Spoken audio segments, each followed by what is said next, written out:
5 seconds. Mr. Chairman and members of Commission, on behalf of the Government of India, I welcome you to this country and to this place. India has long been associated with the United Nations because India has believed in the aims and purposes of the United Nations, and even though sometimes no tangible results have followed in the United Nations, we have believed, thus we must follow that course in the hope that tangible results will come sooner or later. We have taken part in our various commissions because we have felt that, quite apart from the political aspect of the United Nations, the economic aspect is at least as important, if not more important. Indeed, we cannot consider the one without the other. Politically, we have not met with great success so far, but I think that if we succeed in the economic field, that will affect the political field also. There has been talk in the past of one world in the political sense, but it is even more important to consider it in the economic sense. You are meeting here to deal with Asia and Asia's problems because we cannot escape looking at almost any problem except in the global context today.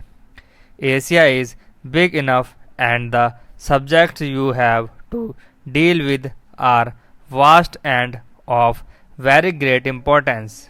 The Governor of Madras referred to the numerous papers and memoranda that you have before you, and I feel rather overwhelmed when I look at all these files and paper, and when I see all these experts, because I can only speak as a layman.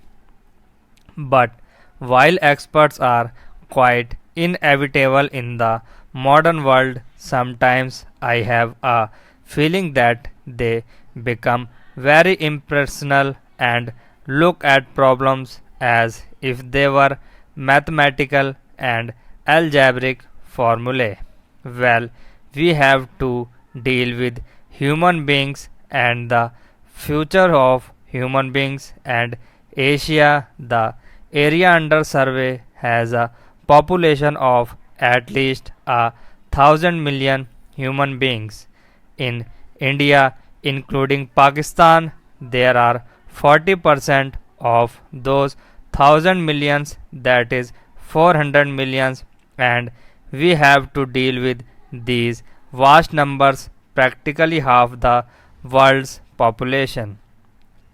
If you look at the human aspect of these 1,000 millions, with their sufferings, with their wants, with their joys and sorrows, the problem becomes something much more than a dry economic problem which you have to solve. How for now, for many years past, most of these problems have been considered in the world context, and I had a feeling, and I still have that feeling, that the continent of Asia is somewhat neglected, somewhat overlooked. It is not considered important enough for as much attention to be given to it as is given to certain other parts of the world. Possibly that has been so because most of the people who were considering these problems were themselves intimately connected with the other parts of the world, and naturally they thought of them in the first instance. Naturally, also, if I have to consider these problems, I would attach more importance to Asia because it affects me more intimately. About that kind of reaction apart, it is quite obvious that you cannot consider the problem of Asia or the problem of Europe or the problem of America or the problem of Africa in isolation from the problem of other countries.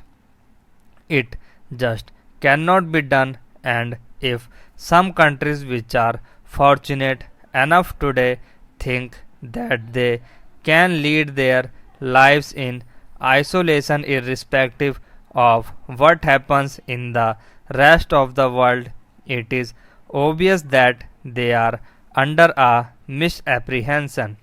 Today, if one part of the world goes down economically, it has a tendency to drag others with it, just as when unfortunately was break out other people who did not want war are involved.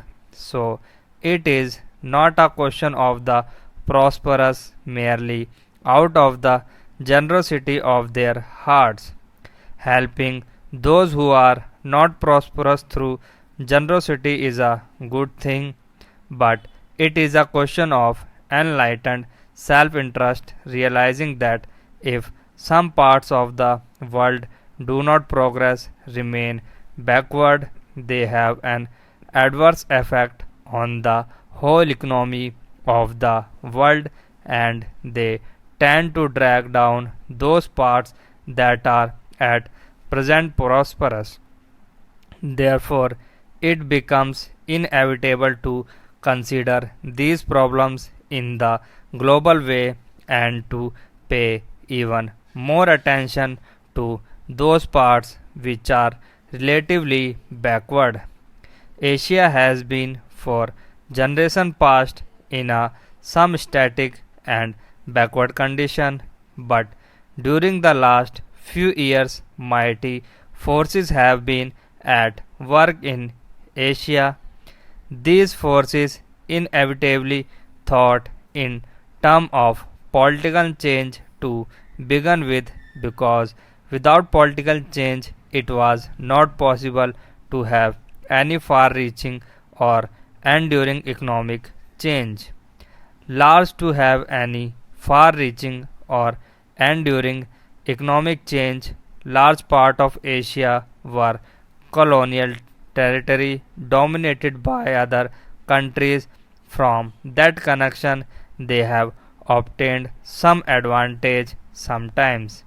While it did undoubtedly, in a sense, shake up that static condition at the same time, it tended to preserve it to for the benefit of the people.